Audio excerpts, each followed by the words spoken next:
तो गोविंद ने सोचा कि जो बात मैं कह रहा हूं यही बात कोई सफेद दाढ़ी वाला कहेगा तो जल्दी बात समझ में आएगी। गोविंद ने सोचा बोलूंगा तो नहीं तो ड्रेस दूसरी पहन लूंगा। आज यहां से गोविंद बाबा भीष्म के पास पहुंचते हैं जिनको बाणों की सैया मिली हुई है पूरे परिकर को लेकर के। तो जैसे यहां पर पांडवों ने बाबा भीष्म को देखा तो देखते ही प्रणाम किया।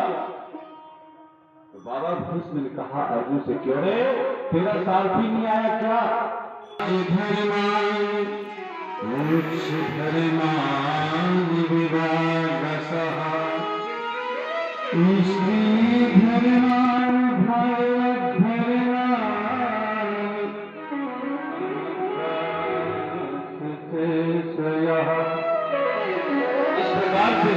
बाबा भीष्म ने कहा राजधर्मान दान धर्मान मोक्ष धर्मान विवाद सहा।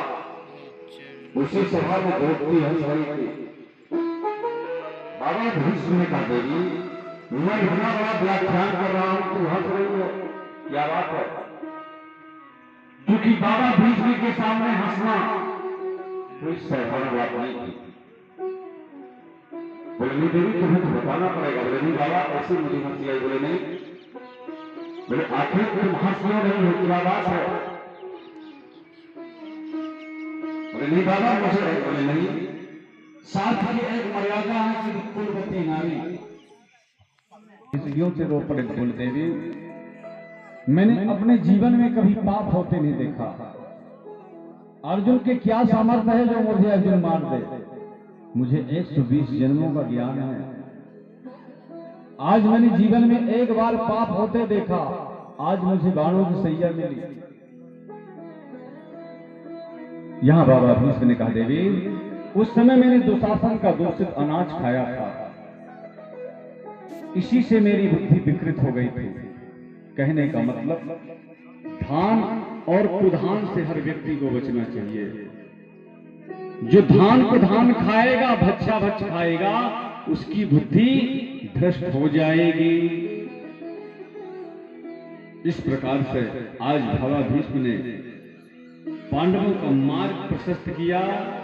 मार्ग प्रशस्त करने के बाद बाबा भीष्म ने कहा देखो भैया अब मैं कुछ बातें गोविंद से करना चाहता हूं। बोले ठीक है। बाबा भीष्म ने कहा कि जब तक मैं यहां से ना चला जाऊं जब तक प्रभु आप इसी तरह खड़े रहिएगा।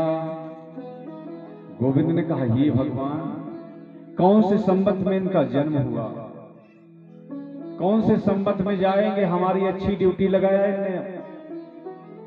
जब गोविंद का लटका हुआ चेहरा देखा बोले महाराज इस तरह का चेहरा मैं नहीं देखना चाहता।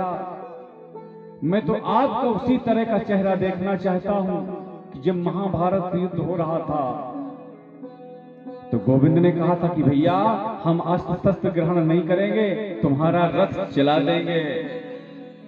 तो बाबा भीष्म ने कहा था कि महाराज आज मैंने आपको अस्त्र और शस्त्र यदि ग्रहण नहीं करवा दिया तो मेरा नाम शांतन बिहारी नहीं, मेरा नाम गंगा पुत्र भी। गंगा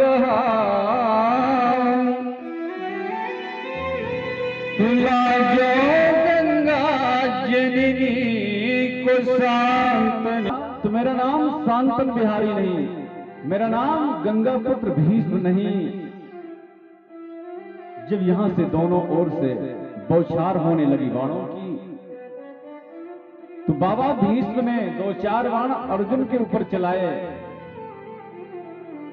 अर्जुन के पैरों में लगे। अर्जुन का जो बाजूबंद था वो टूट गया। अब तो ऐसे लग रहा था कि जैसे बाबा भीष्म अर्जुन को मार ही डालेंगे। जब इस प्रकार से लग रहा था गोविंद से कहा जब तक मैं यहां से ना चला जाऊं जब तक आप इसी तरह खड़े रहिएगा। गोविंद ने कहा हे भगवान ये कौन से संबत में जाएंगे मुझे क्या पता। बोले महाराज इस प्रकार से लटका हुआ चेहरा नहीं देखना चाहता मैं आपका। मैं तो आपकी वही झांकी बाकी देखना चाहता हूं जो महाभारत युद्ध में। जब बाबा भीष्म ने यहां बाणों की बौछार की तब यहाँ पर उसी युद्ध भूमि में एक रथ का टूटा हुआ पहिया पड़ा था। तो जैसे